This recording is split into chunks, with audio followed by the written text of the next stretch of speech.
أعوذ بالله من الشيطان الرجيم.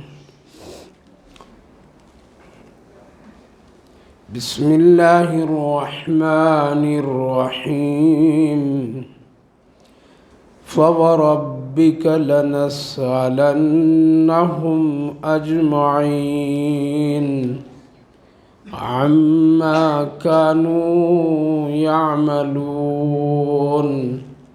فاصدع بما تؤمر وأعرض عن المشركين إنا كفيناك المستهزئين. الذين يجعلون مع الله إلها آخر فسوف يعلمون. وَلَقَدْ نَعْلَمُ أَنَّكَ يَضِيقُ صدرك بما يقولون. فسبح بحمد ربك وكن من الساجدين. واعبد ربك حتى يأتيك اليقين. صدق الله العظيم. فوربك لنسألنهم أجمعين. آپ کے رب کی قسم، ضرور ہم لوگوں سے، سارے لوگوں سے سوال کریں گے، پوچھیں گے ان چیزوں کے بارے میں جو لوگ کیا کرتے تھے. فاصدع بما تؤمر واعرض عن المشرکین.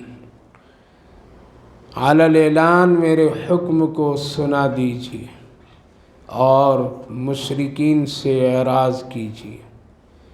انا کفیناک المستہزئین. بے شک ہم آپ کے لیے کافی ہیں جو لوگ استہزاء کرتے ہیں. الذین یجعلون مع اللہ الہا آخر. جو لوگ اللہ کے ساتھ کسی دوسرے کو شریک معبود بناتے ہیں، ان قریب وہ لوگ جان لیں گے. وَلَقَدْ نَعْلَمُ أَنَّكَ يَضِيقُ صَدْرُكَ بِمَا يَقُولُونَ. اور بالتحقیق یہ اللہ جانتا ہے آپ کے دل میں جو تکلیف اور تنگی ہوتی ہے ان لوگوں کے کہنے کی وجہ سے، باتوں کی وجہ سے. فسبح، تسبیح بیان کیجئے، اپنے رب کی تعریف کیجئے اور سجدہ کرنے والوں کے ساتھ رہیے. وَاعْبُدْ رَبَّكَ حَتَّى يَأْتِيَكَ الْيَقِينُ. اپنے رب کی عبادت کیجئے یہاں تک کہ یقین آ جائے. بھائی اور بزرگوں، اس سے پہلی جو آیات گزری تھی جس میں ایک بہت ہی اہم اللہ کی طرف سے رسول اللہ صلی اللہ علیہ وسلم کو تسلی کی بات کہی گئی تھی، اور وہ یہ ہے کہ دشمنوں کی طرف سے جب بھی آپ کو کوئی صدمہ، کوئی تکلیف، کوئی ڈر، کوئی دہشت، خوف کی باتیں آتی ہے، یا وہ لوگ جب آپ کی باتوں کو کھلم کھلا انکار کرتے ہیں اور آپ کو صدمہ پہنچتا ہے، تو پھر آپ ایسے حالات میں جواب دینے کے بجائے، ان سے بھیڑنے کے بجائے، ان سے منہ لگانے کے بجائے آپ سورہ فاتحہ کثرت سے پڑھیے. اللہ نے فرمایا وَلَقَدْ آتَيْنَاكَ سَبْعًا مِّنَ الْمَثَانِي وَالْقُرْآنِ الْعَظِيمِ. ہم نے جو آپ کو 7 آیات والی جو سورت یعنی سورہ فاتحہ دی ہے، مسانی جس کو کہا جاتا ہے، بار بار پڑھی جانے والی صورت، اس کو پڑھیے۔ جب آپ اس کو پڑھیں گے تو ان کافروں کو جواب مل جائے گا۔ کیسے ملے گا؟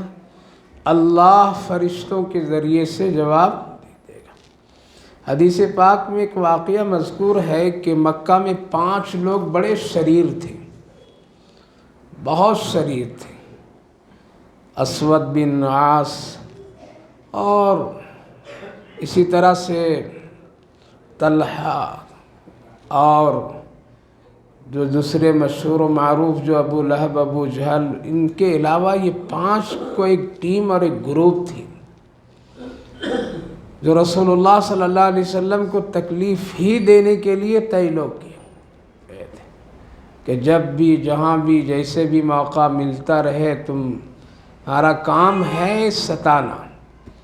جیسے آج کچھ خاص طبقہ ہے، ان کا کام ہی ہے اسلام میں چھیڑ چھاڑ کرنا، اس کے سوا اور کچھ بھی نہیں۔ ایک طبقہ اس وقت تیار ہے جو وہ صرف اسلام ہی کو نشانے پر لاتا ہے، اس کے سوا اور کچھ بھی نہیں، اور اسلام کوئی نیا کام نہیں دکھاتا ہے، اسلام کوئی نیا کام نہیں راہ کر کے پیش کرتا ہے۔ 1400 سال سے نماز پڑھی جاتی ہے، آج بھی پڑھی جاتی ہے، لیکن اب اس کو نشانے پر لاتے ہیں۔ 1400 سال سے قربانی ہوتی ہے، جانور ذبح ہوتے ہیں، لوگ کھاتے پیتے ہیں، اب اس کو نشانے پر لاتے ہیں۔ کوئی نئی چیز نہیں، پرانی چیز کو، لیکن اب اس کو چھیڑ چھاڑ۔ مقصد یہ ہوتا ہے کہ چھیڑ چھاڑ کرتے رہو تاکہ ان کے دل میں ایک صدمہ، دھکا، دھچکا، ڈر، خوف، دہشت ان کو پہنچتا رہے، وہ سکون سے نہیں رہے۔ یہی وہ 5 لوگ مکہ میں کیا کرتے تھے۔ اللہ کے رسول صلی اللہ علیہ وسلم کو اللہ یہ بھی کہہ سکتے تھے کہ آپ فرشتہ بھیج دیتا ہوں یا آپ فوج تیار کیجئے ان کو مارنے، کاٹنے، قتل کرنے کے لیے، نہیں، بلکہ کیا فرمایا؟ وَلَقَدْ آتَيْنَاكَ سَبْعًا۔ آپ سورہ فاتحہ بیٹھ کر کے پڑھیے۔ یہ نبی کے لیے ایک حکم ہے، لیکن اس کے ساتھ ساتھ ایسا نہیں کہ اب ہم لوگ صرف قرآن لے کر کے تسبیح لے کر بیٹھ جائیں اور باہر کے حالات سے بے خبر ہو۔ اس کے نشان اور اس کے مد مقابل میں بدر بھی ہے، احد بھی ہے، حنین بھی ہے، یہ سب بھی ہے۔ لیکن جو رجوع الی اللہ سے جو طاقت مسلمان کو حاصل ہوتی ہے وہ سڑکوں پر نکلنے سے حاصل نہیں ہوتی ہے۔ تو اللہ تعالیٰ نے پہلے اس طرف توجہ دلایا، آپ بیٹھ کر کے اس کو پڑھیے، اس وظیفے کو پورا کیا کیجیے۔ وَلَقَدْ آتَيْنَاكَ سَبْعًا مِنَ الْمَثَانِي، پڑھیے، ہم باقی کام ان کا کر لیں گے، ان 5 کا کام۔ اللہ رب العالمین نے حضرت جبریل علیہ السلام کے ذریعے سے ان 5 کو ایک ہی وقت میں ہلاک کر دیا۔ قرآن کریم کی اس آیت کریمہ کے ضمن میں مفسر لکھتے ہیں 5 لوگ کو بڑی ذلت کے ساتھ اللہ نے ہلاک کر دیا، آج اس کے نام و نشان بھی نہیں ہے۔ جب بھی تاریخ اور تفسیر جب پڑھیں گے تب ان کے نام آتے ہیں، ورنہ ایسی دنیا میں ان کا کوئی حصہ، کوئی بھی چیز باقی نہیں۔ تو اللہ تعالیٰ نے کام کر دیا، وظیفہ پڑھا جا رہا ہے اور اللہ اس کے مقابلے میں کھڑا۔ حدیث پاک میں جب تم گھر سے نکلو اور دعا پڑھ کر کے جب تم نکلتے ہو، اللہ پر یقین بھروسہ کر کے اپنے آپ کو حوالے کر کے نکلتے ہو، تو ہم سب کے آقا نبی کریم علیہ السلام نے فرمایا اللہ ایک فرشتے کو مقرر کر دیتا اس آدمی کے لیے، اس کے گھر کی بھی حفاظت کرو، یہ جہاں جا رہا ہے وہاں بھی اس کی حفاظت کرو، ہر حوادثات سے، مصیبت سے، پریشانیوں سے اس کی حفاظت کرو، اور یہ جب تک گھر واپس نہیں آئے اس وقت تک کہ اس کی حفاظت کرو۔ میرے بھائیوں بزرگوں، حفاظت اللہ کا ایک خاص نظام ہے جو انسان کبھی نہیں سمجھتا ہے۔ آج ہم لوگ وظیفہ پڑھتے ہیں، سورہ یاسین پڑھتے ہیں، حفاظت کے لیے آیت الکرسی پڑھتے ہیں، بہت سارے وظائف پڑھتے ہیں، بہت کچھ کرتے ہیں، آدمی کیا کیا بننے کے لیے کیا کیا وظیفے پڑھا کرتے ہیں، لیکن کبھی ایسا ہوتا ہے کہ وہ وظیفے ہم کو کچھ اثر اور اس کے فائدے نظر نہیں آتے۔ اس کی وجہ یہ ہے کہ ہم لوگ جو وظیفے پڑھتے ہیں یا رسول اللہ صلی اللہ علیہ وسلم کی جو سنت اور مسنون جو دعائیں پڑھا کرتے ہیں اس کے اثرات کیوں نہیں ہو پاتے ہیں؟ اس میں دو چیزوں کی خاص کمی ہوتی ہے۔ ایک یقین کامل نہیں ہے ہم لوگوں کے پاس، جو یقین کامل کے مطلب کہ اس پر ہم بالکل بھروسہ کر لیں کہ اس کے پڑھنے پر اور اس وظیفے پر ضرور اللہ فائدہ پہنچائے گا، کیونکہ یہ رسول اللہ صلی اللہ علیہ وسلم کا بتایا ہوا ہے۔ یہ یقین کامل ہم لوگوں کو نہیں ہوتا۔ اگر خدا نہ خواستہ ہم وظیفہ کرتے آ رہے ہیں، واٹس ایپ میں ایک دوسرا وظیفہ دیکھ لیا تو فوراً اب اس کو شروع کر دیا، کیا کیا؟ یا ایک کوئی عامل صاحب آ کر کے بتا دیا تو پھر وہ وظیفہ غائب ہو گیا، ان کا عمل شروع ہو گیا۔ تو ایک وظیفے پر یقین کامل نہیں ہوتا ہم لوگ کہ یہ اس سے ضرور اللہ رب العالمین نفع دے گا۔ دوسری بات یہ ہے کہ ہم لوگ وظیفہ پڑھتے ہیں، عبادت کرتے ہیں، نماز پڑھتے ہیں، روزہ رکھتے ہیں، لیکن حب رسول دل میں نہیں ہوتا ہے، محبت رسول کے ساتھ نہیں پڑھتے۔ وہ محبت، وہ عقیدت، وہ عشق جو ہونی چاہیے، اس حساب سے ہم لوگ کوئی چیز عمل اور عبادت نہیں کرتے، بس ایک سرسری کام کر لیتے ہیں۔ لیکن جب تک کہ اس عبادت میں حب رسول نہ شامل ہو، اللہ کے رسول صلی اللہ علیہ وسلم کی محبت شامل نہ ہو، اس وقت میں اس وظیفے سے یا درود شریف پڑھنے سے یا اور کوئی ایسی عبادت سے کوئی بھی حاصل نہیں۔ ہاں، حق ادا ہو جائے گا، فرض آپ نے پڑھا، فرض ادا ہو جائے گا، لیکن جو اس سے فوائد آنے چاہیے تھے، اس سے روحانی جو طاقت آنی چاہیے تھی، اس سے جو ہمیں آخرت کی تیاری اور آخرت کی فکریں اور آخرت کا سامان بننا تھا، وہ نہیں ہو سکے گا۔ اس لیے ہمیشہ وظیفہ ضرور پڑھیے، ورد کیجئے، قرآن پڑھیے، سورہ یاسین پڑھیے اور عبادت کیجئے، لیکن دو چیزیں، ایک یقین کامل ہو اس چیز پر، اور دوسری چیز حب رسول ہو، رسول اللہ صلی اللہ علیہ وسلم کی محبت اور عقیدت۔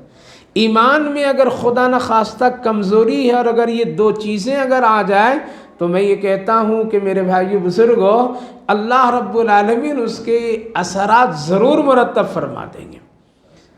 اس لیے بہت سارے غیر مسلم حضرات ہیں جو قرآنی وظیفے کرتے ہیں، بہت سارے ایسے لوگ ہیں نبی پاک علیہ الصلوۃ والسلام کی سنتیں اور مسنون دعائیں وہ پڑھا کرتے ہیں اور ان کو اس کا فائدہ ہوتا ہے۔ کیوں؟ ان کے پاس دو چیزیں آ جاتی، ایک یقین کامل کہ یہ جو کہا گیا ہے وہ محمد الرسول اللہ کا کہا گیا ہے، وہ بڑے سچے اور اچھے تھے، اور وہ عقیدت اور محبت سے پڑھتے۔ ہمارے ایک بڑے عالم دین فرماتے تھے، دنیا سے چلے گئے، اللہ ان کی مغفرت فرمائے، ان کا ایک خاص دوست غیر مسلم اور وہ بھی پنڈت جی تھے، ان کو بڑی پریشانی ایک مرتبہ لاحق ہوئی، بہت پریشانی لاحق ہوئی، گھر میں بیماری، باہر پریشانی۔ تو مولوی صاحب سے کہا، کہہ رہے مولوی جی کچھ اپنے تجربات سے مجھے کچھ بتاؤ، بہت پریشانی ہے، ہم اپنا عمل سب کچھ کر رہے ہیں لیکن ہو نہیں رہا ہے، کچھ آپ اپنا خاص مجھے عمل دیجیے۔ تو حضرت کہتے تھے میرے دل میں اچانک بات آئی کہ ان کو بتا دو درود شریف پڑھنے کے لیے، لہٰذا میں نے ان کو درود شریف پڑھنے کے لیے کہا کہ درود شریف پڑھو اور یہ پڑھو درود ابراہیم، اللہ تمہارے مسئلے کا حل کر دے گا۔ وہ پڑھنا اپنا شروع کیے، ایک سال کے بعد دوبارہ ایک اسٹیشن میں ملاقات ہوئی، ریلوے اسٹیشن پہ، تو بیٹھ کر کے بیچارہ ٹرین کے انتظار میں وہ پڑھ رہا ہے۔ یہ ان کی ملاقات ہوئی تو پوچھے کیا پڑھ رہے ہو؟ کہا کہ وہی پڑھ رہا ہوں جو آپ نے مجھے بتایا تھا اور آج تک کے پڑھ رہا ہوں، بہت فائدہ ہوا مجھے، بہت میرے گھر میں خیر برکت آئے، بہت مجھے اس سے سکون ملتا ہے، اس لیے جب مجھے سکون اور موقع کہیں مل جاتا ہے تو بس یہی پڑھتا ہوں۔ کیا ہے؟ یقین ہے اور اس کے دل میں رسول اللہ کی محبت ہے۔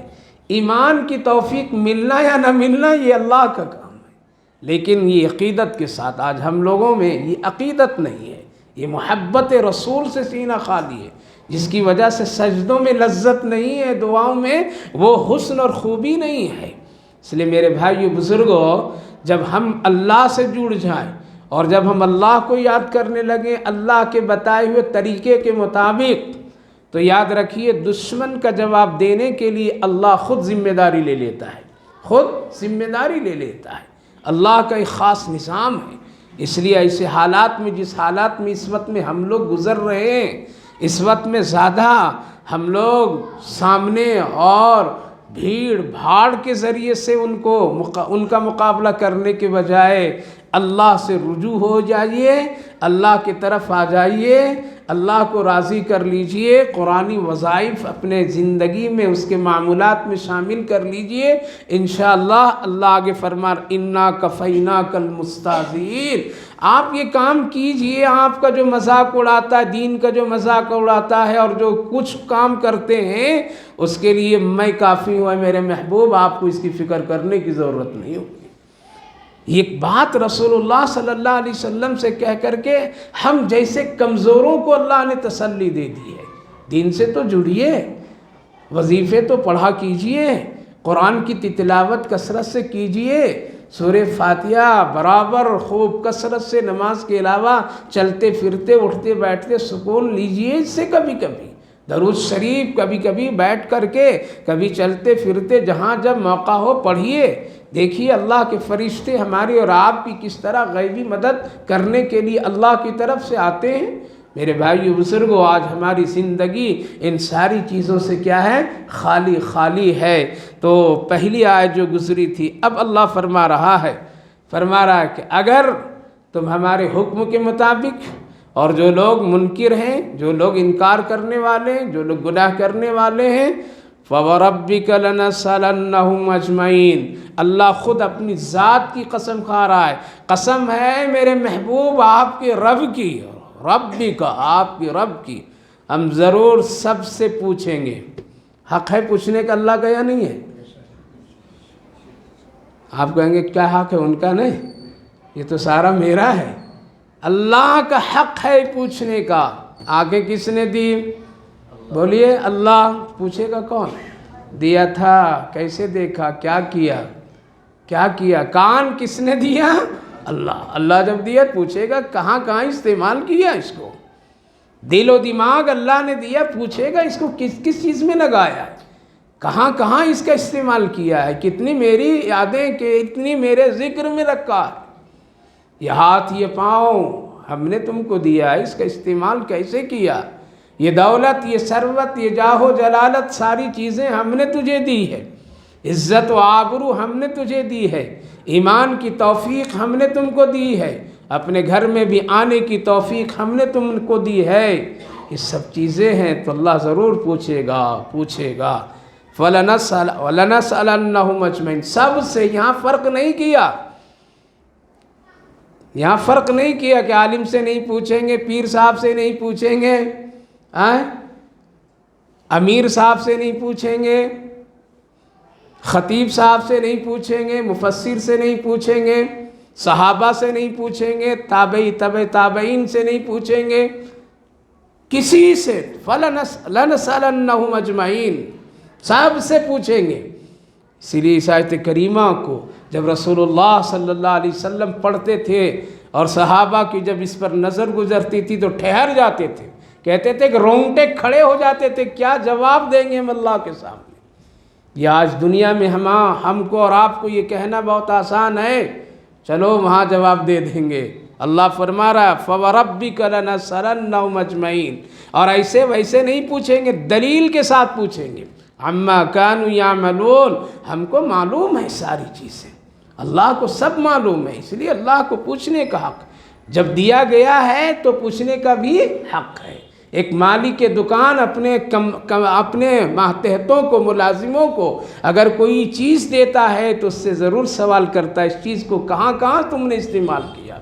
صبح دکان کھولنے سے پہلے اگر اس کو کچھ نقد دے کر کے بیٹھاتا ہے کہ یہ نقد رکھو، اس کو شام کو مجھے حساب دینا، تو اس کو حساب دینا پڑتا ہے اور اس کا لینے کا حق ہے۔ خدا نخواستہ اگر وہ 1 بار 2 بار 4 بار غلطیاں کیا تو مالک کے دکان کیا کرتا ہے؟ اس کو اپنی دکان سے، اپنی ملازمت سے اس کو برخاست کر دیتا ہے۔ اس رب کا مہربانی ہے کہ ہزاروں گناہ کرتے ہیں لیکن وہ اپنے بندے ہونے سے کبھی ہٹا نہیں رہا ہے۔ آنکھوں کو گناہوں کے کرنے کے باوجود بھی اندھا نہیں بنا رہا ہے۔ میرے بھائی بزرگوں، غفلت میں نہ رہیے، لَنَسْأَلَنَّهُمْ أَجْمَعِينَ، ضرور سوال ہوگا۔ اسی سوال کی بنیاد پر میں صحابہ تڑپ جاتے تھے، پتہ نہیں کیا ہوگا، کیا پوچھے گا اللہ۔ اسی لیے تو حضرت ابو بکر صدیق رضی اللہ عنہ فجر کی نماز میں رسول اللہ صلی اللہ علیہ وسلم کے سامنے جب نماز ادا فرماتی ہیں، اور نبی جب رسول اللہ صلی اللہ علیہ وسلم جب ابو بکر صدیق کو دیکھتے ہیں تو چہرے پر ایک عجیب و غریب تاثر اور کیفیت ہے، اور رونے کی ایک لکیر سی آنسو کی بنی ہوئی ہے۔ پوچھے کیوں رو یار؟ کسی نے ڈرایا؟ کچھ ہو گیا گھر میں؟ کیا ہوا؟ یہ لکیریں چہرے پر، رنگ بدلا ہوا ہے۔ ظاہر ہے کہ رات بھر اگر کوئی آدمی نہیں سوئے گا تو چہرے کی کیفیت بدل جاتی ہے، آنکھوں میں سوزن کی کیفیت ہوتی ہے۔ غم ہے تو چہرے پر اس کے اثرات ہوتے ہیں۔ کیا ہوا ابو بکر؟ کچھ تو ہوا ہے۔ نہیں یا رسول اللہ سب ٹھیک ہے، کچھ نہیں ہوا ہے۔ نہیں کچھ ہوا ہے۔ جب ایک دوست سے پوچھے تو بتانا ضروری، یا رسول اللہ ہوا تو کچھ نہیں، صبح میری دکان سے ایک عورت کپڑا خرید کر کے لے گئی تھی اور شام کو پھر واپس کر دی اور یہ کہہ دی، اے ابو بکر تیری دکان سے جو کپڑا میں لے کے گئی تھی یہ ٹھیک نہیں ہے، میری قیمت دے دو اور یہ کپڑا تو واپس لے لو، مجھے پسند نہیں یہ کپڑا، میں نے واپس کر دوں۔ قیمت دے دی، واپس لے لیا، معاملات ختم ہو گئے۔ مغرب گزری، عشاء پڑھا آپ کے ساتھ یا رسول اللہ، گھر گیا، کھایا پیا، سویا، بستر پر اچانک یاد آئی، کل اگر ابو بکر سے اگر اللہ پوچھ دے کہ اے ابو بکر تیرے کوئی عمل مجھے پسند نہیں آیا تو ابو بکر کیا کرے گا؟ اس نے مجھے رلا دیا، یہ خیال، یہ تصور مجھے رلا دیا۔ رات بھر کروٹیں بدلتا رہا کہ کیا جواب دوں گا اس وقت میں اللہ کو، کیا کہوں گا اس وقت اللہ کو۔ صبح سے لے کر کے شام تک، ہفتے سے لے کے ہفتے تک، مہینے سے لے کر کے مہینے تک، ہم سب کی پوری زندگی گناہوں میں، نافرمانیوں میں، جھوٹ بولنے میں، غیبت کرنے میں، ایک دوسرے کو نیچے دکھانے میں، تکبر اور غرور میں، ایک دوسرے کو کسی نہ کسی طرح ستانے میں، مقدمہ بازی میں، نہ جانے لن ترانیوں میں، سود اور رشوت میں کہاں گزر رہے، لیکن ہم کہتے ہیں کہ ہم جواب دے لیں گے، بہت مشکل۔ اللہ فرمایا نبی کریم علیہ السلام کو دوسرا ایک فَاصْدَعْ بِمَا تُؤْمَرُ وَأَعْرِضْ عَنِ الْمُشْرِكِينَ۔ فَاصْدَعْ بِمَا تُؤْمَرُ، آپ اعلان کیجئے، کھل کر کے اعلان کیجئے، ڈریے مت اور کافروں سے اعراض کیجئے، ان سے ملنا جلنا بند کر دیجئے۔ بہت ہو گئے، آپ 70 بار ایک کافر کے دروازے پر گئے، ایک مشرک کو محبت سے آپ نے سمجھایا، ہم سب دیکھتے رہے۔ چھوڑ دیجئے، بند کر دیجئے، مت جائیے، اور کھلے طور پر صاف اعلان کر دیجئے۔ کیا اعلان؟ کلمہ لا الہ الا اللہ کا اعلان کیجئے، اسلام کا اعلان کیجئے، عبادات کا اعلان کیجئے۔ اس آیت کریمہ کے ضمن میں مفسرین لکھتے ہیں کہ صحابہ اس وقت چھپ کر کے نماز پڑھتے تھے، دعوت کے کام، اصلاحی باتیں جو بھی ہوتی تھی وہ بہت ہی چھپ کر کے ہو۔ اس آیت کریمہ کے نزول کے بعد اللہ کے رسول نے فرمایا بہرحال اعلان کرو۔ کیا ڈر نہیں؟ اب کہا کہ اب ڈر نہیں۔ اللہ آگے کے جملہ اِنَّا كَفَيْنَاكَ الْمُسْتَهْزِئِينَ، اے میرے محبوب سب سے نمٹنا میرا کام ہے، میں آپ کے لیے کافی ہوں، میں سب سے نمٹ لوں گا، آپ کھل کر کے کیجئے۔ پتہ یہ چلا کہ انسان کو اور ہم سب کو اور دعوت و تبلیغ کے کام کرنے والے اور ہم سب مسلمانوں کے لیے ایک ذمہ داری اور ضروری ہے، جب اسلام پر حملہ آور ہو جائے اور اسلام کی اور شریعت کی تمام باتوں پر میں بہت ہی زیادہ تذلل اور ذلت کی کیفیت کے بادل چھا جائیں اور ہم میں نا امیدی کی کیفیت آ جائے، ایسے موقع پر اس آیت کریمہ کے طرف لوٹ کر کے آئیے۔ اللہ وعدہ کر رہا ہے ہم تیرے لیے کافی ہیں، تم میرا کام کر، ہم تیرا کام کریں گے۔ لیکن کہاں ہے وہ یقین، کہاں ہے وہ حوصلہ، کہاں ہے وہ ہمت؟ نہیں ہے۔ کیوں؟ ایمان کمزور ہے۔ جب ایمان مضبوط ہوگا تبھی یہ کام ہوں گے۔ لہٰذا کھل کر کے مکہ میں لوگ نماز پڑھنے لگے، دوسری ایک روایت وہ بھی ہے کہ حضرت عمر رضی اللہ عنہ نے جب اسلام کو قبول کیا اور کھلم طور پر میں آ کر کے اعلان کر دیے کہ آج کو اگر ہے روکنے والا تو روک لے، اور جو اب نماز اندر پڑھی جاتی ہے باہر میں پڑھی جائے گی، کعبہ کے سامنے پڑھی جائے گی، صحن کعبہ میں پڑھی جائے گی، ہے کسی کو کم اور طاقت تو عمر سے لڑ کر کے دیکھے۔ تو دو موقع پر بہت واضح طور پر میں قرآن کریم میں جگہ جگہ اللہ تعالیٰ نے اسلام، شریعت، دین، ایمان کی حفاظت اور کام کرنے والوں کے سلسلے میں فرمایا ہے ہم حفاظت کریں گے۔ حفاظت کا مطلب صرف یہ نہیں ہے کہ موت نہیں آئے گی، اس راستے میں آئے گی، مصیبتیں آئیں گی، یہ بھی ایک حفاظت کے۔ اسی لیے تو صحابہ کرام رضوان اللہ عنہم اجمعین شہادت کے لیے اپنے آپ کو پیش کرتے تھے۔ یہ بھی ہے، آخرت ہے۔ اِنَّا كَفَيْنَاكَ الْمُسْتَهْزِئِينَ، ہم کافی ہیں جو لوگ دین کا مذاق اڑاتے ہیں۔ یاد رکھیے اگر ہم کبھی بھی دین کے سلسلے میں کوئی غیر غلط مذاق، تفریح اور اس مسئلے کے سلسلے میں کبھی کوئی زبان کھولے تو یاد رکھیے اس کا حساب لینے والا، اس کا انتقام لینے والا اللہ ہے۔ نبی کے شان میں گستاخی کیے، تھوڑے دن ہم لوگ ہنگامہ کیے، تھوڑے دن شور مچائے، خاموش ہو گئے کام نہیں ہوا۔ اب کام کون کرے گا؟ کرنے والا اللہ ہے۔ وہ بندوں کو دیکھ لیا کہاں تک یہ ہے، کام کرنے والا کون ہے؟ اللہ ہے۔ بچیں گے نہیں۔ یہ آیت کریمہ ان لوگوں کے لیے بہت ہی عبرت کی بات ہے کہ جو آپ کا مذاق اڑائے گا، جو آپ کی شان میں گستاخی کرے گا، جو آپ کی شریعت میں دخل اندازی کرے گا، کفیناک، ہم کافی ہیں، ہم نمٹ لیں گے اور نمٹ رہا اللہ۔ اگر نمٹتا نہیں تو یہ سروں پر ٹوپیاں اور مسجد ہمارے اور آپ کے پاس نہیں ہوتی۔ اللہ نمٹا ہے تبھی تو یہاں تک کہ اسلام پہنچا ہے اور پہنچتا رہے گا۔ اس وقت میں یاد رکھیے پوری دنیا میں سب سے بہترین مذہب، سب سے پھیلنے والا مذہب، سب سے خوبیوں والا مذہب، سب سے امن والا مذہب اسلام ہے۔ اسلام کے علاوہ کوئی مذہب نہیں۔ لوگ آ رہے ہیں، ایسا نہیں کہ نہیں آ رہے ہیں۔ لوگ نماز پڑھ رہے ہیں، ایسا نہیں کہ چھوڑ دیے ہیں، پڑھ رہے ہیں۔ مخلصین کی ایک بہت بڑی جماعت تیار ہے الحمدللہ۔ لہذا اسلام ہمیشہ سر بلند ہے اور بلند رہے گا۔ اگرچہ ہم لوگ بزدل بن جائیں تو یہ ہماری بد نصیبی کی بات ہے، لیکن اسلام حق ہے۔ اِنَّا كَفَيْنَاكَ الْمُسْتَهْزِئِينَ الَّذِينَ يَجْعَلُونَ مَعَ اللَّهِ إِلَٰهًا آخَرَ، جو لوگ اللہ کے ساتھ دوسرے کو شریک بناتے، معبود بناتے۔ فَسَوْفَ يَعْلَمُونَ، اللہ جانتا ہے، اللہ جانتا ہے دوسرے کے وہ اللہ کے ساتھ شریک بنانے کے بہت سارے راستے۔ اس لیے آج مسلمان ہم لوگ شرک کے عمل میں 70% مبتلا ہے۔ شرک کا عمل نمازی بھی کرتا ہے، حاجی جی بھی کرتے ہیں، دائی بھی کرتے ہیں، دعوت دینے والے کرتے ہیں، عالم علماء بھی کبھی کبھی کرتے ہیں۔ شرک کی بڑی کیفیت باریکی ہے، آدمی کو اس سے بچنا چاہیے، خصوصاً بڑے بڑے شرک میں کسی غیر اللہ کی پرستش مت کرو۔ غیر اللہ کیا؟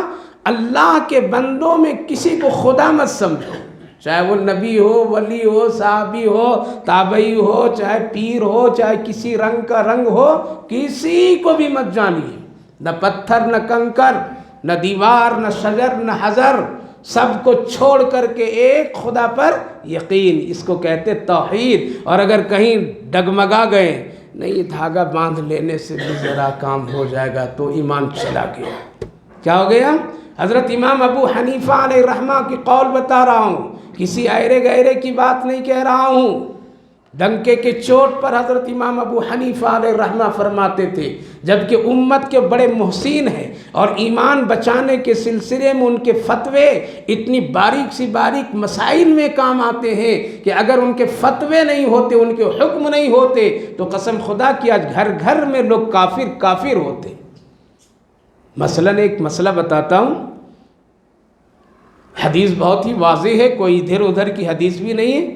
من ترک الصلاۃ متعمدا فقد کفر، بہت واضح لفظ ہے۔ جس شخص نے جان بوجھ کر کے نماز چھوڑا فقد کفر، کیا معنی ترجمہ لوگ کریں گے؟ صحیح معنی، بالکل لفظ کا معنی تو یہی معنی اس کا بنتا ہے، وہ کافر ہو گیا۔ کیا ہو گیا؟ نماز جو جان بوجھ کر کے چھوڑ دیا ہے، چھوڑنے والے یا نہیں ہے؟ ہر گھر میں ہے یا نہیں ہے؟ شوہر نمازی، بیوی بے نمازی، کیا ہو گیا؟ بیوی کافر اور شوہر، بیوی نمازی شوہر بے نمازی، کیا ہوا؟ شوہر کافر بیوی مسلمان، بچے نمازی باپ بے نمازی، کیا ہوا؟ اگر اس حدیث پاک کی ظاہری حکم پر اگر دیکھا جائے تو گھر گھر میں کافر مسلم کافر مسلم۔ حضرت امام ابو حنیفہ علیہ الرحمہ نے امت پر بہت ہی بڑا احسان اور بڑی تحقیقی بات کر کے فرمائے۔ سب لوگوں نے یہی کہہ دیا کہ جس نے نماز جان بوجھ کر کے چھوڑ دیا وہ ہو گیا۔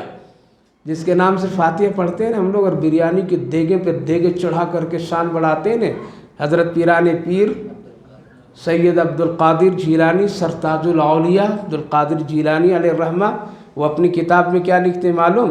جو آدمی نماز چھوڑ کر کے زندگی گزارتا اور چھوڑتا ہو یعنی بے نمازی ہے تو وہ کافر ہے، اس کا نماز جنازہ نہیں پڑھنا، اللہ، اس کو مسلمان کی قبرستان میں دفن بھی نہیں کرنا۔ یہ کس کا فتویٰ ہے؟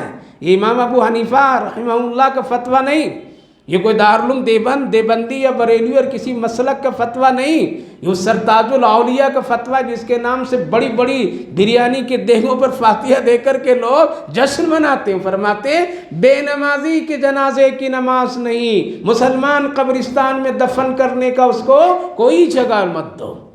جس نے اللہ کے لیے سجدہ نہیں کیا، جس نے اللہ کے لیے سامنے کھڑا ہو کر کے نماز نہیں پڑھا، اس کی نماز کیسے پڑھی جائے گی؟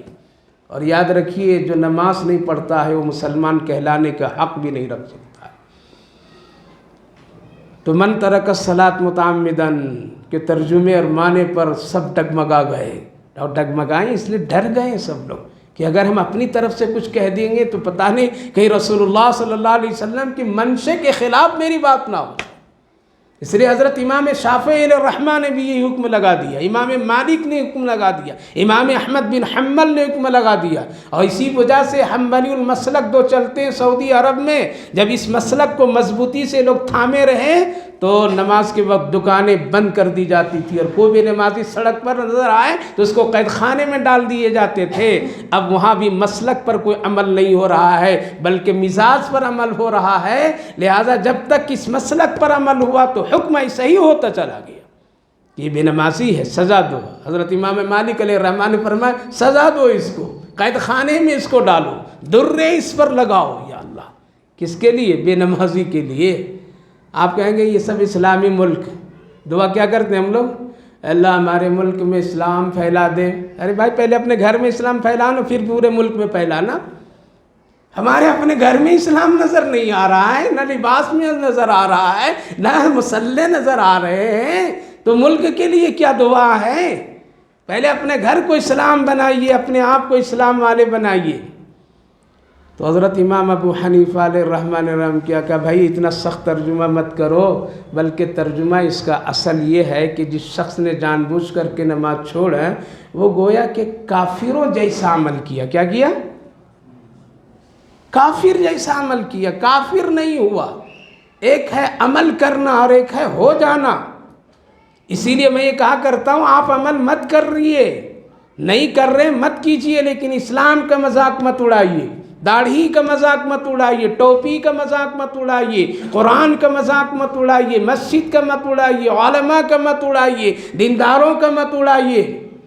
آپ نہیں کرتے مت کیجئے، اس کا حساب انا کفیناک المستہزئین، اللہ نمٹ لے گا، لیکن آپ کا ہم کو حق نہیں ہے کسی دین کے مسئلے کا مذاق اڑائے، مت اڑائیے، مت برا بھلا کہیے۔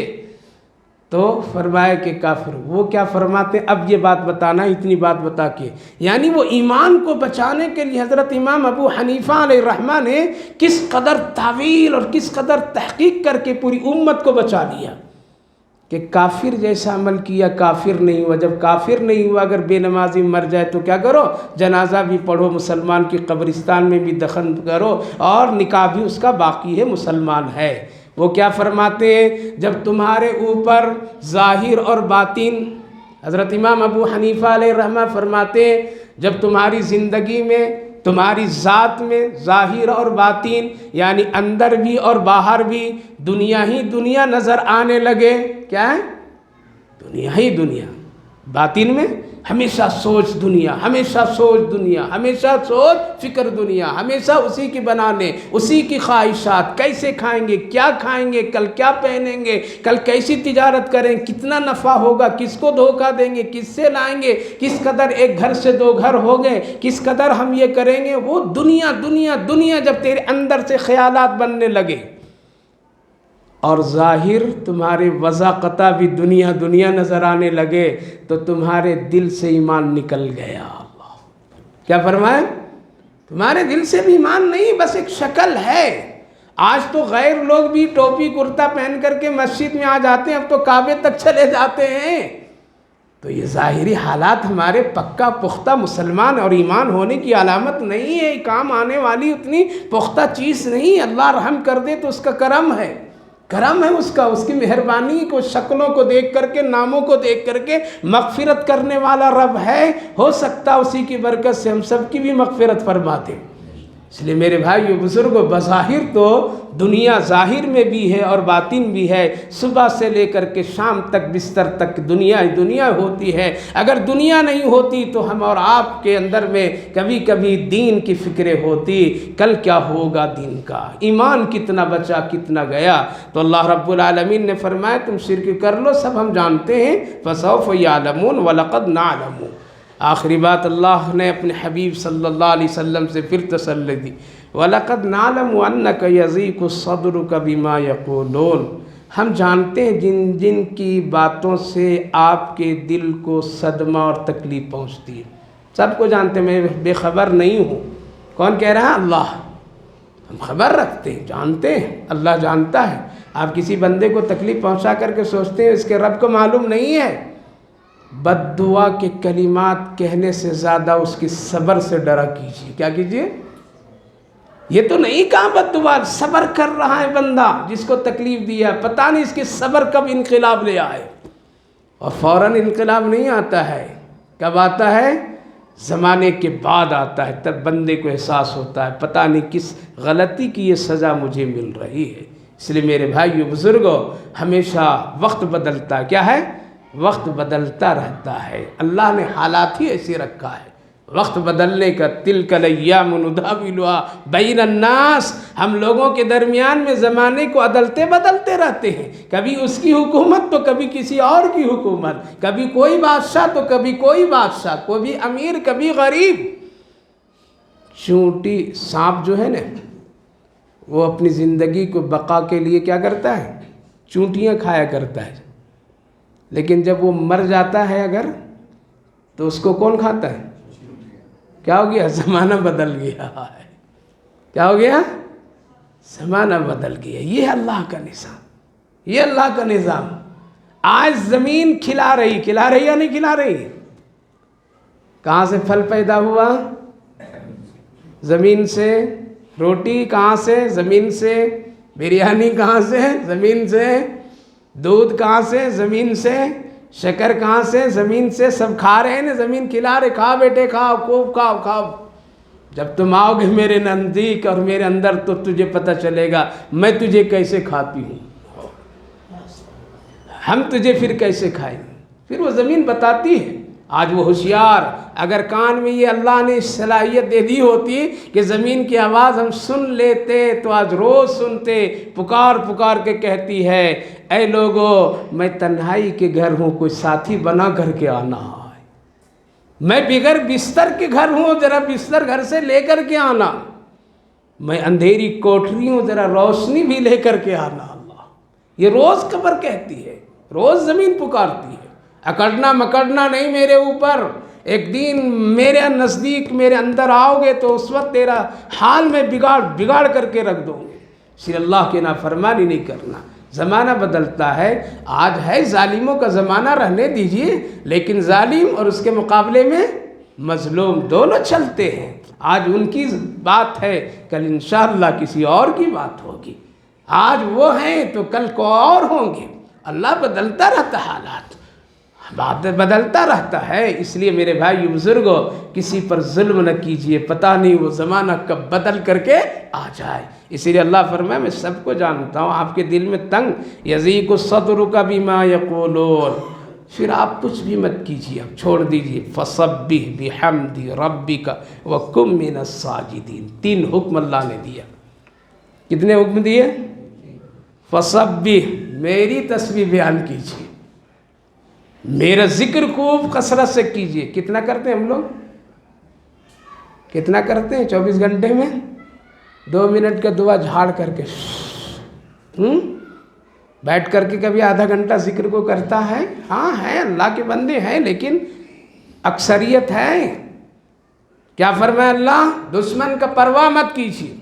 یہ دشمن سے بھی بڑے دشمن تھے وہ مکہ والے، وہ بڑے شرارت کرنے والے لوگ تھے، ان کا ظلم تو اور ظلم تھا، ان کی تو طاقتیں اور طاقت تھی۔ اس کے مقابلے میں رسول اللہ صلی اللہ علیہ وسلم سے کیا کہا گیا؟ فَسَبِّحْ، آپ تسبیح بیان کیجئے، بیٹھ جائیے میں کام کر لوں گا۔ دوسرا بِحَمْدِ رَبِّكَ، اور اپنے رب کی تعریف کیجئے، کھل کر کے کیجئے، ڈر کر کے مت کیجئے۔ سلام گلیوں میں زور سے کیا کیجئے، یہ بھی اللہ کی تعریف ہے یا نہیں ہے؟ زور سے کیجئے۔ اتنے مردہ ہو کر کے ہم لوگ سلام کرتے ہیں کہ دوسرا فرشتہ بھی سوچتا ہوگا کہ کیا کہہ رہا ہے یہ ہے۔ زور سے کیا کیجئے۔ کسی مسلمان دکان میں جائیے، زور سے سلام کیجئے، چھوٹا ہو یا بڑا ہو، سلام زور سے کیا کیجئے۔ اللہ اکبر کبھی زور سے بولیے، گھر میں کبھی زور سے بولا کیجئے، اٹھتے بیٹھتے وقت میں اٹھ رہے ہیں تو اللہ اکبر زور سے بولیے، تاکہ بچے کے مردہ کانوں میں بھی زندگی آ جائے۔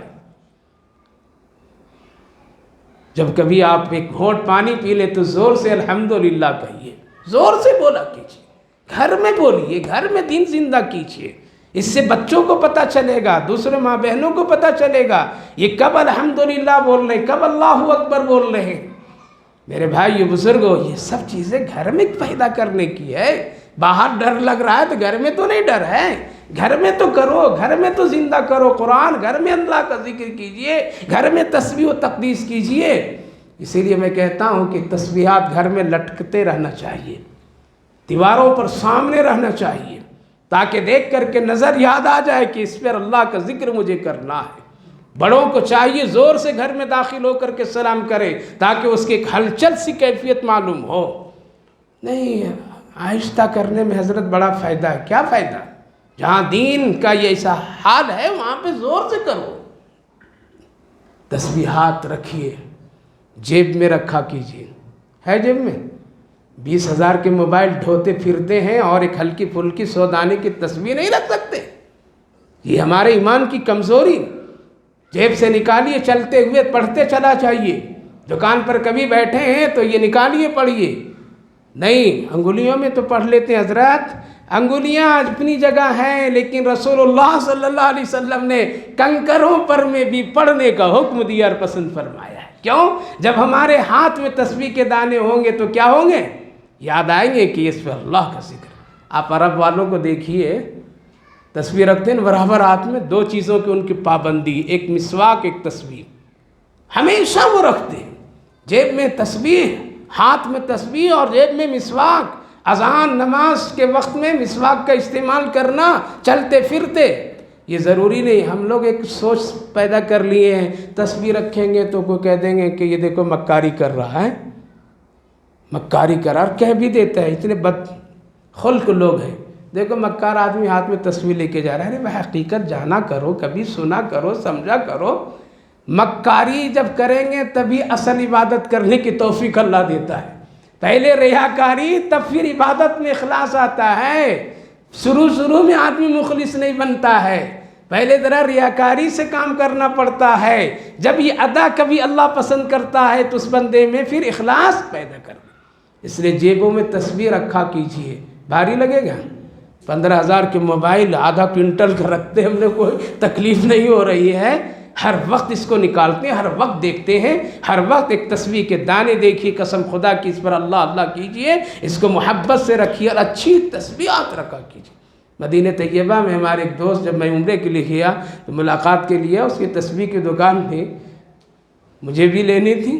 بات میں بہت دیر کے بعد میں تسبیحات میں بات ہوئی، کہا کہ حضرت کیا بتاؤں کتنے قیمتی تسبیحات ہیں معلوم ہے آپ کو؟ میری دکان میں اس وقت میں 15 لاکھ کی ایک تسبیح ہے، ایک 10 لاکھ ہے، کتنے کی، اتنے 8 لاکھ کی۔ ہم کہ کوئی خریدتا ہے کیا؟ کہا کہ ایسے مسلمان، ایسے اللہ والے اور ایسے لوگ ہیں کہ یہ کہتے ہیں آرڈر دے کر کے خرید کر کے لے جاتے ہیں ہماری دکان سے، کہتے ہیں کہ جس دانے پر نام لوں وہ دانہ سب سے قیمتی ہو۔ اللہ، ہم تو موبائل قیمتی رکھنے والے بن گئے ہیں، تسبیح کے دانے رکھنے والے نہیں بن گئے۔ جس دن ہم سب کے ہاتھوں میں تسبیح کے دانے، جیب میں تسبیح، چلتے پھرتے سبحان اللہ، الحمدللہ، اللہ کی بڑائی، اللہ کی تعریف، قسم خدا کی دور سے کسی کی نظر بھی ہم پر نہیں پڑ سکتی ہے۔ وہ حال ہم نے بنا دیا، جو گانے سننے والا ہو، گانے دیکھنے والا ہو، 1 منٹ گاڑی رکتی فوراً موبائل آن، 1 منٹ ہم ٹھہرتے فوراً موبائل آن۔ جس کا مزاج یہ بن جائے، بتاؤ اللہ کی رحمت آئے گی، لعنت آئے گی؟ اللہ فرمائے میرے محبوب پرواہ مت کیجیے ان دشمنوں کی، فَسَبِّحْ بِحَمْدِ رَبِّكَ وَكُن مِّنَ السَّاجِدِينَ، اور سجدہ کرنے والوں کے ساتھ سجدہ کیجیے۔ اللہ اکبر۔ اس آیت کریمہ سے لکھتے ہیں علماء کرام کہ جماعت کے ساتھ نماز پڑھیے۔ کیا پڑھیے؟ نبی تو امام الانبیاء ہیں۔ کیا ہیں؟ امام الانبیاء ہیں۔ آپ امام ہیں، لیکن حکم کیا ہو رہا ہے؟ سجدہ کرنے والوں کے ساتھ رہیے، ان کے ساتھ سجدہ کیجئے۔ پتہ چلا کہ عبادت میں بالکل اتفاق ہو۔ کیا ہو؟ اتفاق ہو۔ جماعت کے ساتھ نماز پڑھیے۔ اس آیت کریمہ سے ایک اور مسئلہ، چاہے دنیا کا کتنا بڑا پیر کیوں نہ بن جائے، لیکن اس پر بھی جماعت سے نماز پڑھنا ضروری ہے۔ بعض پیر لوگ ہوتے ہیں لیکن نہ، ہماری ٹولی الگ، کیا ضروری مسجد میں جانا؟ اگر کوئی پیر، کوئی مرشد آپ کا اور کوئی بڑا آپ کے گھر میں آیا اور داخل ہوا، اور پھر وہ گھر میں جماعت مسجد کو چھوڑ کر کے بنا رہا ہے، تو گویا کہ ایک اہم سنت کو ترک کرنے والا ہے، اور ایسا ترک کرنے والا کبھی وہ پیر نہیں ہو سکتا ہے۔ اس کو مسجد میں آنا، جماعت کے ساتھ نماز پڑھنا نبی کا یہ حکم ہے، اللہ کا حکم ہے، وَقُم مِّنَ السَّاجِدِينَ۔ ہاں کوئی مجبوری ہے، آئیں، جماعت نکل گئی ہے، مسجد کا وقت ختم ہو گیا ہے، اگر کوئی ایسا مسئلہ ہے تو گھر میں پڑھ سکتے ہیں، لیکن عام سہولت کے لیے، عام کسی اسی چیز کے لیے وَقُم مِّنَ السَّاجِدِينَ، وَقُم مِّنَ السَّاجِدِينَ۔ اور گھر میں اگر کبھی ضرورت پڑ جائے جماعت کے علاوہ نماز پڑھنے کا، تو وہاں بھی جماعت بنا لیجئے۔ بنا سکتے ہیں؟ کس کو شامل کریں گے؟ باپ کو اگر اکیلے نماز پڑھنا ہے گھر میں تو کیا کرے گا وہ؟ یہاں تک فقہاء لکھے ہیں کہ اپنی بیوی کو جماعت میں شامل کر کے پڑھ لو دونوں، تاکہ تمہارے دل و دماغ میں جماعت کی نماز کیا رہے؟ باقی رہے۔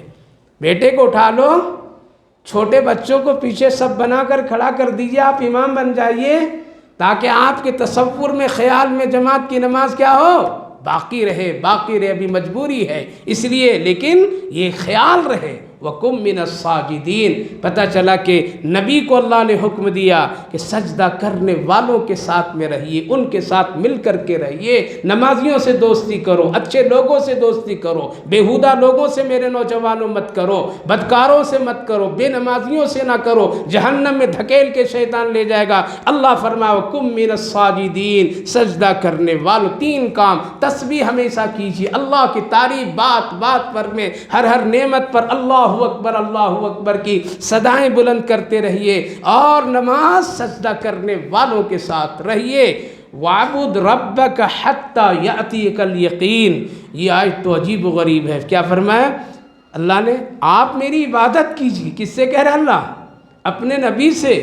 آپ میری عبادت کیے یہاں تک کہ یقین آ جائے۔ یقین کے مطلب علماء کرام مفسرین نے فرمائے موت۔ کیا ہے یقین؟ موت کا دوسرا نام، قرآن میں نام اس کا ہے، موت کا دوسرا نام یقین۔ آج ساری دنیا پر لوگ شک کر سکتے ہیں، لیکن موت پر کوئی شک کیا ہے؟ پتہ چلا یقین یقین یقین۔ یہاں تک عبادت کرو جب تک کہ تیری روح نہ نکلے۔ کہاں تک کہ ہم لوگ عبادت میں بانٹ دیتے ہیں، تقسیم کر دیتے ہیں، وَاعْبُدْ رَبَّكَ۔ اور یقین کسی کو معلوم ہے؟ معلوم ہے؟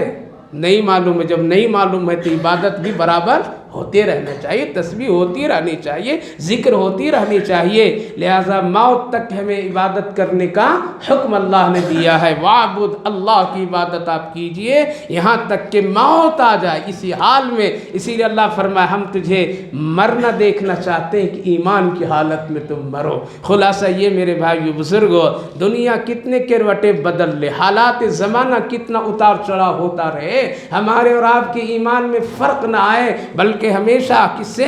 اللہ سے تعلق مضبوط سے بنا کر کے رکھیے، تسبیح و تقدیس کرتے رہیے، نمازوں کی کثرت سے پابندی کیجئے، بڑوں کی عزت و قدر کیجئے میرے بھائیو بزرگو۔ باقی کام کر لینے والا کون؟ اللہ ہے، وہ نمٹ لے گا۔ زمانہ بدلتا رہتا ہے، اور عبادت کہاں سے شروع کرنی ہے؟ ماں کے گود سے لے کر کے قبر کے گود تک کے، یوں کہہ لیجئے۔ ہاں عبادت کی شکلیں ہیں، لیکن ہم کو وہاں سے شروع کرنی ہے۔ بچے کی بھی پیدائش پر شکر خدا عبادت ہے، اس کا اچھا نام رکھنا، اسلام میں لانا، یہ عبادت ہے۔ لہذا وہاں سے شروع کر کے کہاں تک لے جانا؟ قبر کی گود تک، موت تک کے، یقین تک کے عبادت ہی میں لگا رہنا۔ یہ اللہ کا مطالبہ ہے، اس کا پورا کریں گے انشاءاللہ۔ اس لیے 3 کام کیجئے، گھر میں ذکر اللہ کی کیفیت پیدا کیجئے۔ نہیں کوئی پیر صاحب کو بولا، نہیں خود ہی پیر بن جاؤ نا بھائی، خود پیر بن جاؤ۔ پیر تو انسانی بنتا ہے یا کوئی فرشتہ کے بنتا ہے؟ نہیں، خود پیر بن جاؤ۔ گھر کا ماں باپ ہیں تو آپ پیر بن کر کے رہیے، خود ذکر کی مجلس لگائیے، بیٹھیے اپنے اور تسبیح ہاتھ سے پڑھیے، اور کھاتے پیتے سبحان اللہ الحمدللہ مردے کی طرح مت بولیے، بلکہ زندوں کی طرح بولیے۔ دسترخوان پر بیٹھیے تو اللہم لک الحمد ولک الشکر، کبھی بیٹے سے کہیے، کبھی بیٹی سے کہیے، کبھی بیوی سے بھی کہیے ماشاءاللہ بہت اچھا کھانا بنائیے، سبحان اللہ الحمد، تعریف ہو گئی نا۔ یہ ہے تسبیح و تقدیس، یہ ہے تسبیح و تقدیس۔ گھر میں دین زندہ کیجئے، پھر ملک میں اللہ زندہ کر دے گا۔ کیا ہے؟ گھر میں کیجئے، گھر میں ماحول بنائیے، اور عبادت کثرت سے کرتے رہیے جو حکم ہے۔ اور سب سے اہم بات، دین کا مذاق مت اڑائیے، دین کا مذاق مت اڑائیے، بڑا نقصان اس میں۔ نبی سے محبت رکھیے اور یقین کامل کے ساتھ عمل کیجئے، اللہ انشاءاللہ قبول فرمائے گا۔ الحمدللہ سورۃ ہجر مکمل ہوئی، تقریباً سلسلہ جو چل رہا ہے تفسیر کا، الحمدللہ یہ تقریباً 11واں سال ہو گیا، اللہ کا شکر ہے۔ 11 سال میں ہم لوگ 14 جز کے آج سورہ ہجر تک پہنچے ہیں۔ حالات کچھ آتے جاتے رہے، آ رہے جا رہے ہیں، لیکن یہ کام الحمدللہ جاری ہے بھی ترتیب سے۔ خوش نصیب ہیں وہ بھائی بزرگ نوجوان جن کو 11 سالوں سے اسے یہاں دیکھتا آ رہا ہوں، اور اس مجلس میں پابندی سے آ رہے ہیں، اللہ ان سب کو خیر عافیت فرمائے، اور جو ابھی بھی آ رہے ہیں اللہ آنے کی خوب توفیق عطا فرمائے۔ قرآن کے لیے اپنے آپ کو حوالے کر دو، یہ کتاب کس کی ہے؟ تو اللہ ضائع ہونے دے گا؟ ABCD انگریزی تعلیم، ہندی تعلیم، دنیا کی تعلیم والوں کو اللہ ضائع نہیں ہونے دیتا ہے، تو اس کے بھلے کے ضائع کر دے گا؟ آپ سننے والے بنیے، اللہ ہم لوگوں کو سنانے کی توفیق دے گا دعا سے۔ تو آج الحمدللہ 11 سال کے بعد یہاں تک پہنچے ہیں، اور اللہ نے ہم سب کو خیر و عافیت کے ساتھ اس سلسلے کو تکمیل تک پہنچائیے، دعا کیجیے۔ خود بھی آئیے اور دوسروں کو لائیے، ہفتے میں 1 مرتبہ قرآن کی چاشنی اور روح لے کر کے جائیے، اور تڑپتے رہیے، سوچتے رہیے، پھیلاتے رہیے، لوگوں کو اس کو سناتے رہیے، دعوت دیتے رہیے، انشاءاللہ دل باغ باغ ہو جائے گا۔ قرآن سے جس نے جڑا ہے کبھی اللہ اس کو ضائع نہیں ہونے دیا ہے۔ اس لیے یہ پابندی، یہ سلسلہ جو حضرات کر رہے ہیں قابل مبارکباد ہیں، ہم تمام کے مشکور ہیں کہ اللہ تعالیٰ سب کو صحت اور عافیت سے نوازے، اور یہ بابرکت مجلس کا سلسلہ اسی طرح چلتا رہے، جاری اور ساری رہے انشاءاللہ۔ اگلی آنے والی سورۃ النحل، جس کا نام ہے شہد۔ کیا نام ہے؟ چاٹیں گے بھی؟ نہیں تو آئیے کل اگلی تفسیر میں شہد چٹاتا ہوں سب کو انشاءاللہ۔ اللہم صلی علی سیدنا نبینا حبیبنا مولانا محمد وبارک وسلم علیہ۔ اللہم ربنا آتنا فی الدنیا حسنۃ وفی الآخرۃ حسنۃ وقنا عذاب النار۔ اللہ یہ جتنے ہاتھ اٹھے ہیں گنہگار تیرے بندوں کا ہاتھ ہے، کمزوروں کا ہاتھ ہے، زمانے اور حالات سے مار کھائے ہوئوں کا ہاتھ ہے۔ نافرمانوں کا ہاتھ ہے، گنہگاروں کا ہاتھ ہے، تیری نعمت کھانے پینے والوں کا ہاتھ ہے، تیرے بندوں کا ہاتھ ہے، تو بہت رحم کرتا ہے، کرم کرتا ہے، تیرے سوا اور کوئی نہیں ہے، کوئی نہیں ہے۔ جب بیٹے کی ضرورت ہوتی کچھ تو باپ سے کہہ کر کے مانگتا ہے، اے اللہ ہم لوگ کہاں جائیں تیرے سوا اور کوئی نہیں ہے، کوئی نہیں ہے۔ ہم سب آپ ہی پر یقین رکھتے ہیں، آپ ہم سب کے خالق بھی ہیں، مالک بھی ہے، پیدا آپ ہی نے ہم سب کو کیا ہے، ہاتھ زمین سب کچھ دیا ہے۔ اللہ تیری نعمتیں انگنت ہے، بے شمار ہے، یقیناً ہم سب شکر ادا کرنے بڑی غفلت اور کوتاہی کرتے ہیں۔ اے اللہ ایک ایک بھائی بزرگوں سب کو معاف فرما دیجیے، رحم فرما دیجیے، زمانے اور حالات کی خوف زدہ سے اللہ ہم سب کی پوری حفاظت فرمائیے، استقامت فرمائیے۔ اے اللہ تو ہی ہے زمانے کے حالات بدلنے والے، تیرے قبض قدرت میں ہے تخت و تاج۔ اے اللہ تو ہمیشہ اپنے فیصلے سے بہتر اس دنیا میں اے اللہ امن سکون کے قائم فرما دیجیے۔ ہندوستان کو خاص کر اے اللہ ہم سب بھائیوں بزرگوں کی حفاظت فرمائیے، مدارس کی، مساجد کی، اور جہاں جہاں جس لائن سے بھی لوگ اجتماعی انفرادی طور پر دین کی خدمت فکریں کرتے ہیں، اللہ سب کی مدد فرمائیے، عمروں میں برکت عطا فرمائیے، جوانوں کی جوانی کی سلامتی نصیب فرمائیے، بچوں میں اللہ اسلامی عادت اخلاق عطا فرما دیجیے۔ اے اللہ اس بابرکت مجلس کو بے حد قبول فرمائیے، ہم جیسے کمزوروں سے یہ خدمت یہ سب تیرے توفیق اور فضل سے ہے اللہ، ورنہ یہ کام نہیں کوئی کر سکتا جب تک تیری مدد نہ ہو۔ سننے والوں پر بھی تو رحم فرما، سنانے والے پر بھی تو رحم فرما، ہم سب محتاج ہیں اللہ، محتاج ہے۔ سب کی روزی رزق میں برکت عطا فرما دیجیے، سب کے کاموں میں خیر عطا فرما دیجیے۔ اے اللہ جو بے روزگار ہے روزی کے ذریعے نصیب فرما دیجیے، گھروں میں امن سکون سلامتی دینداری نصیب فرما دیجیے۔ بہتوں کے بے شمار ضروریات حاجات تقاضے دعائیں ہیں، اللہ تو سب کے اپنے فضلوں سے قبول فرمائیے۔ جو بیمار ہیں صحت و شفا نصیب فرمائیے، صحت مندوں کو سلامتی نصیب فرمائیے، جو لوگ دنیا سے جا چکے ہیں ان سب کی مغفرت فرمائیے، ہماری ان دعاؤں کو اپنے فضل کرم رحمتوں سے قبول فرمائیے۔ صلی اللہ علی النبی وعلی آلہ وسلم، سبحان ربک رب العزت عما یصفون وسلام علی المرسلین والحمد للہ رب العالمین۔